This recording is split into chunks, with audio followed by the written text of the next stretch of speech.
which is the only negative, the only decline in there, had authorities in it. That's what other probably means, yeah. We've got some authorities around the state that get a dedicated piece of millage to fund their operations. A lot of them were constitutionally created, but there are several authorities around the state that do get part of our property tax to run, like development authorities, or is an example of an authority that may get some property tax revenue. Right. And the question comes to mind then, from 96 to 2002, there's been no doubt more authorities created, but yet it is the only area that has declined, and I was just pondering those thoughts. I really don't have a good answer for that. We have a lot of development authorities, though, that have been created, but they're not being utilized. We've had a lot of consolidation that's gone on in development authorities. Hospital authorities are probably included in that.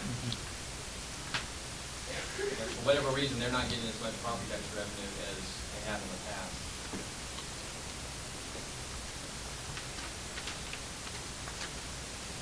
Page 12 just really, again, highlights those two case studies and the percent of property tax they pay versus services they get. Want to switch to sales tax. That's about 22% of our revenues. We've got three types of local sales taxes. We have the local option sales tax. That's a 1% sales tax. We share that with the cities. That's based on a negotiation that takes place every 10 years between the county and the city. And they send in a certificate to the Department of Revenue that says the county's going to get X percent of the money and each city gets X percent of the money. And that's how the Department of Revenue makes the distribution back to the county and the city. Now this is for operations. We put it into our general funds and use it for operations, but it's supposed to be to offset property taxes. And on the property tax bill, we have to show a rollback on that property tax bill. So we take the total amount of lost money we got from the prior year, we say how many mills would that equal if we had to levy millage to get that amount of money. And then we take that amount of millage off the gross millage to get the net millage, which is what you pay the tax on. So that's how lost works. It's a rollback or a credit against property taxes. It's used for operations, it's used for the same services that we use property tax for. SPLOST, that's a dedicated 1%. That's used for capital expenditures. We have to renew that every 5 to 6 years. And the voters have a referendum and they vote on a list of capital projects. And we've got 151 counties that have SPLOST right now. We have 147 that have a loss. We have 8 counties where the loss goes to the school system. And we've got 5 counties that don't have a loss. Now, if you add all that up, the 5 to 8 to 47, you get 160 counties. And you're probably saying, well, we have 159 counties in Georgia. Well, the one extra number there is because of Towns County. Towns County is the only county that's got 2 losses. They've got a loss that goes to the school system and a loss that goes to the counties and the cities. Everybody else, it either goes to the counties and the cities or it goes to the school, but not both. In Mitchell County here, it goes to the school system, and in Houston County, it also goes to the school system. And then the homestead option sales tax, we only have 2 counties in the state that have this, Rockdale and DeKalb. This is sort of a hybrid between loss and SPLOST. Part of it goes for property tax relief on residential homestead property, and part of the money goes for capital. 80% of it has to be spent on residential homestead relief, and up to 20% of it can be spent on capital. Public utility and... Mr. Mills has a question. I'm sorry. Does ACCG have you ever looked at, or has it ever been a point of discussion, the host tax statewide? Well, the thing that we've looked at is we like to see counties have the option of any 2 of the 3. Right now it says if you have a local option sales tax, you can't even consider a host tax. So there's only 5 counties in the state that don't have loss. They're the only 5 in the state that could even consider a host tax right now. The cap is 2 pennies. You can only have 2, but we would like to see counties be able to pick any 2 of the 3. Right now they can't do that. Public utilities and other enterprise funds. Again, this piece of pie, even though it's 13%, there's a lot of counties that don't have this piece of the pie. We have 56 counties that generate water or sewer, or both water and sewer revenue. We have one county, Crisp County, that has an electric system and generates revenue off electric. We have one county, Decatur County, that supplies some gas to a industrial park. And we've got 13 that get revenue from airports, 64 that get it from solid waste, and then other is, I think that some of the airport stuff got lumped under other in their survey data, and there's some others there, but not every county has revenue from this source, and this money has to be held separately from what we call our general fund, which funds general operations. This is used for those types of services that are quote supposed to break even. Intangible and real estate tax, that's 2% of our revenue. That's collected on when people sell property, there's a tax on the sale of property, and then also recording instruments, security instruments. Excise and special use tax. This is, most of this is our insurance premium tax. We get an amount based on our unincorporated population, and we're supposed to use our insurance premium tax revenues to fund services that benefit our unincorporated residents. If we don't have any services that primarily benefit our unincorporated residents, we're supposed to then roll back the millage rate only on the unincorporated residents. So that's sometimes why you get a difference in the county unincorporated millage rate and the county incorporated millage rate. It's insurance premium tax that would make that difference right here, because the county is rolling it back on the unincorporated residents only. And that's per the state constitution that allows them to do that. But they should be using it for unincorporated services. The rollbacks as last resort, only if they don't have any services that are provided only to the unincorporated residents. That's the biggest chunk of that. The franchise fees, the only one we get is cable. We don't get electric, gas, and the others. But 12% of this, 12% of the 5% is cable, alcoholic beverages, hotel, motel taxes. But again, you can see that all of those revenue sources combined are only 5% of our total revenues.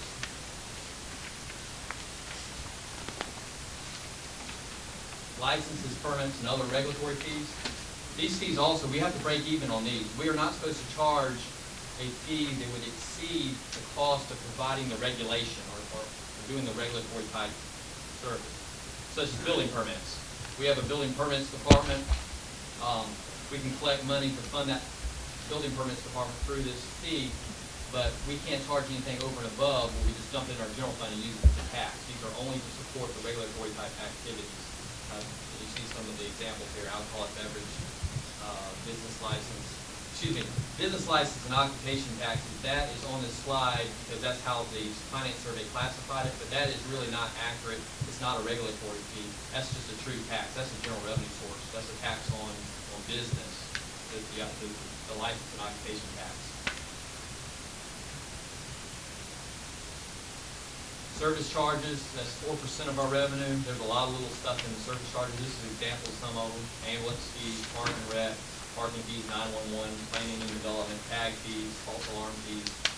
And this is there's a lot more than what's up there. Again, this is a long list, but all of them together still only make up 4% of our revenue. It's a relatively small share. Grants, on average, about 3% of our revenue. We just gave you, again, this is a long list, but we gave you some examples of some state and federal grants that would make up this 3%. And then other revenues. And these are some examples of what would make up other revenues. And there's quite a number of these, too. All of these are in that handout that was in your folder. And again, the biggest chunk of this 10% is the court fees and the constitutional officer fees. What I wanted to do is show you, just compare a couple of our counties with this statewide average that you've been looking at, because it does vary greatly when you start looking at each county individually. This is Butts County. They get 45% from property tax and 27% from sales tax, and you see the others. So they're getting a little bit more of their revenue from property and sales than the statewide average. Cobb County up to this past year did not have any local sales taxes. They didn't have a SPLOST or laws. That's why their property tax component is so large. 59% of their revenues are coming from property tax. They just passed a SPLOST this past year, so that property tax piece will shrink down a little bit, and they'll have a sales tax slice starting this coming year. They get quite a bit too off their other revenues, which would be their court type fees, and their constitutional officer fees. Emmanuel County, they get quite a bit from sales tax. They get 34% and 42% from property tax. Maybe some of the others there. Fulton only has one local sales tax. That's lost. It's shared with the cities, and as was mentioned earlier, Fulton will be probably totally incorporated here in a few years, so that 8% is going to go down to probably about 0 here shortly. So they are heavily reliant on property tax, which in light of recent situations with the assessor's office, that's dangerous. But you see how much property tax revenue makes up of their revenue sources. Without property tax, they can't operate. Gwinnett County, I put Gwinnett County in here because they have a water and sewer system, which is very large. It makes up 22% of their total revenues. Again, that can't be used in the general fund. Those are restricted to, that's used for their water and sewer utilities. But for those counties that do have water and sewer, it makes up a pretty large chunk of their revenues. And it's usually our larger counties that have those types of utilities. And Gwinnett only has one sales tax too. They only have a SWAC, not a law. Then there's Hall County. I'm gonna run through these. Houston County. Houston County only has one sales tax. They give their other penny to the schools. The school gets a local option sales tax. But they're pretty. They actually are pretty close to the state averages on their revenue sources. Mitchell County only has one sales tax. It gives one penny to the school. It's pretty heavily reliant on property tax. It's much higher than the state average. I think it's 56% there. They rely on property tax revenues. Well, what do we do with all this revenue? We have to, like the state, have a balanced budget. We can't spend more than the revenues that we have available from year to year. The thing that's unique about counties is we have a lot of non-discretionary services that we provide. These are services that either the state of Georgia or the Constitution of Georgia has said county governments are going to do this, and they're going to do it in all 159 counties in the state. So these aren't services that we can eliminate. And this is just a short list here. There's more than this. But this is an example of some of the services. Probate court, superior court, juvenile court, indigent defense, land records, vital records, sheriff's office, jail, health department, funding. These are all the things that some of the things that we do that the state says you will do these services and you will fund them. Now, I guess it's up to the local counties to try to determine what's the appropriate funding level to actually provide the service and still remain in compliance with the Constitution of the state. And this is usually where your sheriff and your other constitutional officers get in the fight with the Board of Commissioners because the Constitution says you're not giving me enough money to perform my state mandated services, and the Board of Commissioners says, well, we don't want to go up on taxes, and this is what you're going to get, and so that's where we get these lawsuits from between our constitutional officers and our Board of Commissioners. Everybody wants a piece of the pie. These are some of the, again, this is sort of how we spend our money here in broad categories, and I can give you a breakdown of what's in these broad categories if you want, but I'm not going to have time to do it in this presentation because I think I've already gone over my time. And I want to thank the few people that helped us put the presentation together, Mike Bush with DCA and Bob Isler with DGA. And is there any questions I can answer? Mr. O'Neill. Yeah, thanks, Clint. That was a lot of work that went into that, and I want you to know we appreciate it. One of my goals in going through all this, and the city people that are here and the school boards, I'm going to ask you the same question, so you can go ahead and start thinking about it. We just have come through probably as severe a downturn in our economy as I remember in my adult lifetime in 03 to 05 area. Certainly statistically proven out to be so. And one of the things I'm trying to get a handle on are what would be prudent, adequate reserves for government. A lot of people refer to property taxes, for instance, at the county level and the city level and the school board level is the safety net, or the buck stops here. When the state has to impose draconian cuts in revenues and the services still have to be provided by mandate, the only place to pick that up is in the property tax in many cases, especially when the other more volatile taxes like sales tax, for instance, in any given one-day period of time may be at variance. The sure bet for those services is the tax. So I don't blame the counties and the cities at all for these kind of percentage increases over the period of time that we have just gone through, which is essentially unprecedented. Things are good now, so we can look at formulas, but I'm interested in your opinion as to what are adequate reserves at the government level that you represent, and then we are going to be toying committee with ideas of what are adequate reserves for us to fund both state government and all of the local governments under our umbrella that rely so desperately on us to do that. And we don't fund schools, property owners have to fund schools. That's simply what happens. You know, you can't ask the kids, don't come to school. So what happens in these downturns is predictable. I think we saw the percentages here. I've heard, and I want your opinion on this, that 3 months worth of operating expenses is an adequate reserve. I looked at the state situation.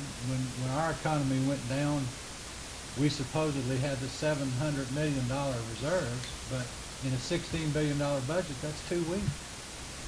Obviously, that wasn't enough because we had to make several cuts that trickled down to the local levels as well and precipitated a lot of these out of balance increases.